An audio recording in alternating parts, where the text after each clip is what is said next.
I am Fred Smith, the founder of FedEx, and the man who turned a college paper into a global shipping empire. I was born on August 11, 1944, in Marks, Mississippi. My father, who founded the Greyhound Bus Company, passed away when I was just 4. His entrepreneurial spirit lived on in me, though I didn't know it yet. As a boy, I suffered from a bone disease that made walking difficult. I spent years unable to move like other kids, but by age 10 I recovered and soon excelled in sports. I learned resilience early, how to fight quietly, how to adapt, how to think a few steps ahead. I carried that mindset into my education. At Yale University in the 1960s, I studied economics. One day I wrote a paper outlining a new concept, a system, where a company owned its planes, sorting centers, and delivery vans to ensure overnight package delivery.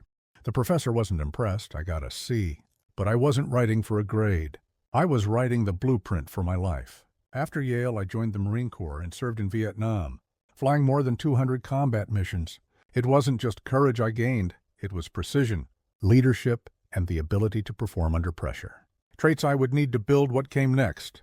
In 1971, I launched Federal Express with $4 million from my inheritance and $90 million in venture capital, the largest startup funding at the time. People said it would fail. Why pay more for faster delivery?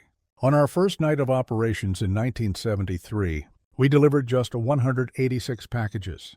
The money ran thin. At one point, desperate to keep the company afloat, I took our last $5,000 to Las Vegas and played blackjack. I won enough to buy jet fuel. That bought us one more week of life, but FedEx wasn't built on luck. I created a hub-and-spoke system with Memphis as the heart. We invested in our own aircraft, technology, and tracking systems, revolutionary at the time. When no one else could guarantee overnight delivery, we made it our promise.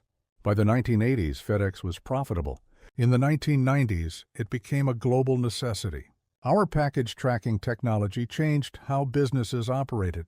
We helped e-commerce grow. By the 2000s, we were moving millions of packages a day across the globe. I remained CEO until 2022, when I handed the reins to Raj Subramaniam, but I never stopped believing in the mission. I passed away on March 25, 2025. At the age of 80, I left behind more than a shipping company. I left a legacy of speed, precision, and innovation. FedEx today delivers over 16 million packages daily to more than 220 countries and territories. We helped build the infrastructure of the global economy. I am Fred Smith, a boy from Mississippi who gambled on an idea, flew through war, beat the odds, and delivered a world that moves faster than ever. And in every package that arrives on time, a piece of my dream lives on.